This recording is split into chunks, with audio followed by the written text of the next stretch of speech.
A warning that social distancing is here to stay. It's going to take a long time, and I think we need to be aware of that. Parliament works from home. In order to achieve social distancing, only 50 MPs were allowed in the chamber, with 120 MPs allowed to join the Zoom call. And why you shouldn't accept travel vouchers for your cancelled holiday. This is Coronavirus, the latest from The Telegraph. I'm Theodora Laludis. The UK's chief medical officer has warned that social distancing in some form is here to stay.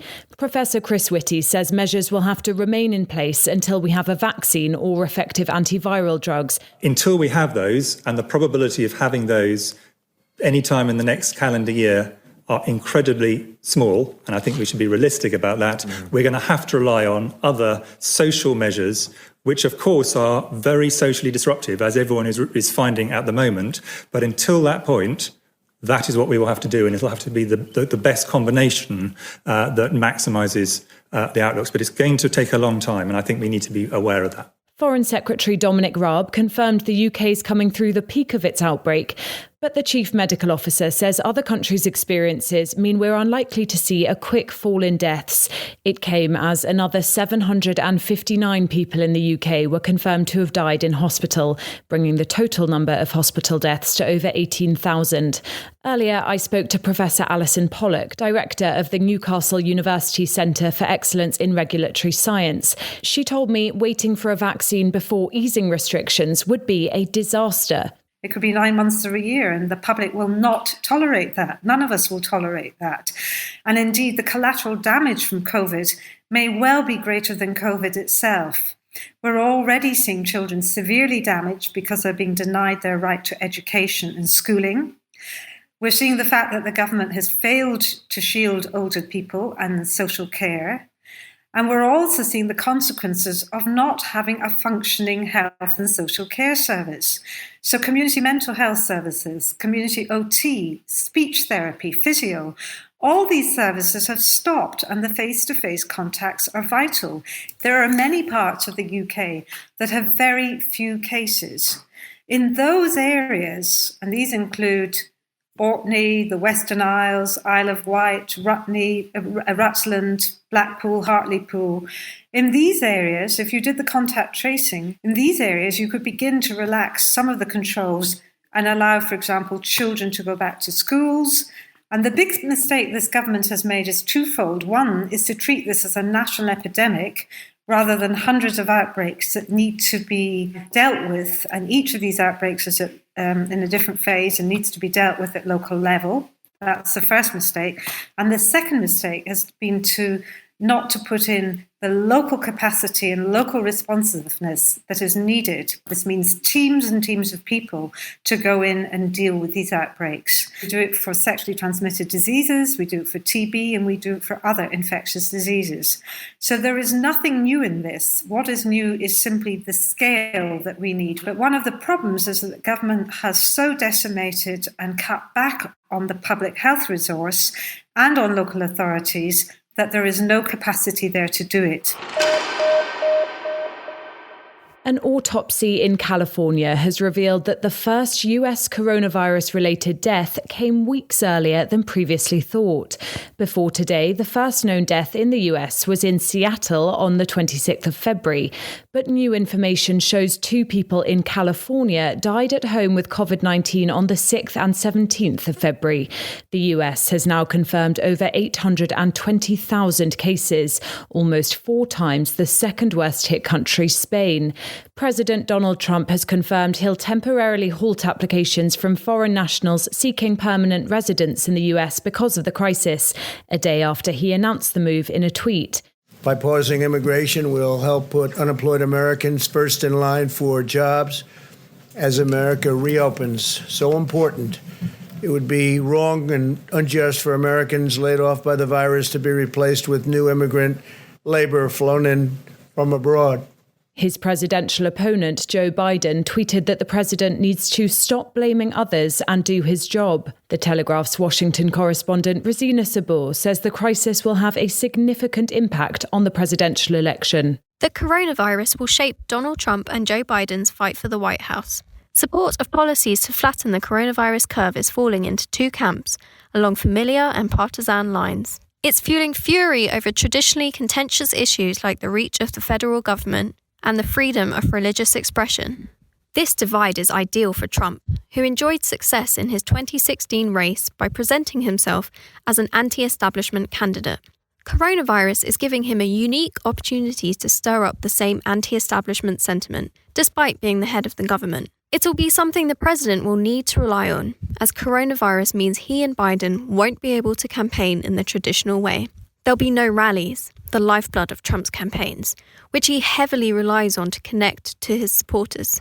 However, he has the distinct advantage of presenting himself as a wartime president in his daily coronavirus briefings. This invaluable airtime puts opponent Joe Biden at a big disadvantage, and the Democratic nominee is struggling to get his voice heard. So much so that he started a podcast from his basement. The former vice president also faces a dilemma over whether to attack Trump's handling of the coronavirus or risk coming across as insensitively scoring political points.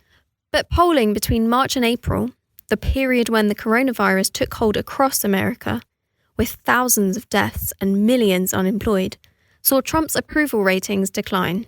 So Biden could sit back and wait for Trump, who has had several volatile press briefings, to do his work for him. In Parliament, a day of firsts. Keir Starmer's first Prime Minister's questions as Labour leader and the first PMQs to be held largely from MPs' sitting rooms. The House of Commons has become the latest workplace to find itself emptier than usual as MPs practice social distancing. Only 50 members of Parliament are allowed in the chamber, with others asking questions from home via video link. The Telegraph's political correspondent Danielle Sheridan says largely it worked. As the coronavirus pandemic continues, Parliament showed how it can adapt. Considering how it has never operated such a virtual PMQs before, it did so with few problems. The Tory MP David Mundell's link failed to connect and the Tory MP Peter Bone was cut off before he'd finished his question, but that aside, things seemed to flow smoothly. The Speaker, Sir Lindsay Hoyle, had explained that MPs were expected to practice the same dress code that they would in the House and were warned not to show off with distracting backgrounds. It seemed like some took this advice more seriously than others. The SNP's Ian Blackford decided to ask his question with a couple of signed footballs strategically placed in his background, whereas Labour's Stephen Kinnock stood as he delivered his question against a completely blank backdrop, which seemed to garner him a fair amount of respect on Twitter. The Speaker and the Chief Whip were clear before today that their advice was for MPs to stay in their constituencies and that there would be absolutely no benefit of attending in person.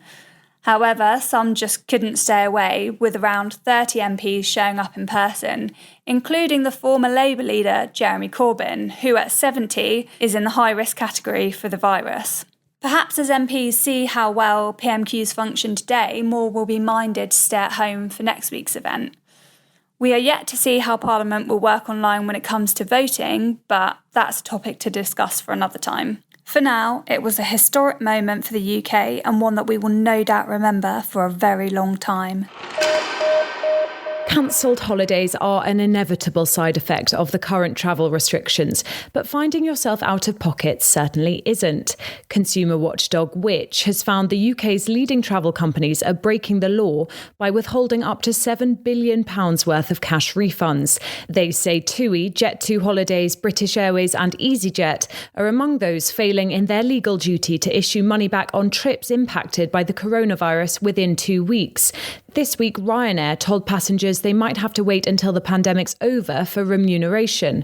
Which's travel editor Rory Boland says consumers shouldn't have to shoulder the cost. We have huge sympathy for the travel industry and the financial pressure that it is in at the moment. But I also have huge sympathy for those consumers, for the family of four who contacted me about their Florida holiday, waiting for thousands of pounds. Someone has lost their job and they're being told to wait 2-3 years to get their money back. That's completely unacceptable. We cannot have consumers being asked to effectively loan the travel industry money for years, especially when they are in very difficult circumstances themselves. I'm joined now by the Telegraph's consumer champion, Katie Morley. Katie, you've been looking into what people in this position should do. What advice do you have for those hoping to, frankly, soothe the disappointment of a cancelled holiday with a refund? Yes, we've been hearing from many readers whose holidays have unfortunately been cancelled. And instead of a refund, they've been offered vouchers.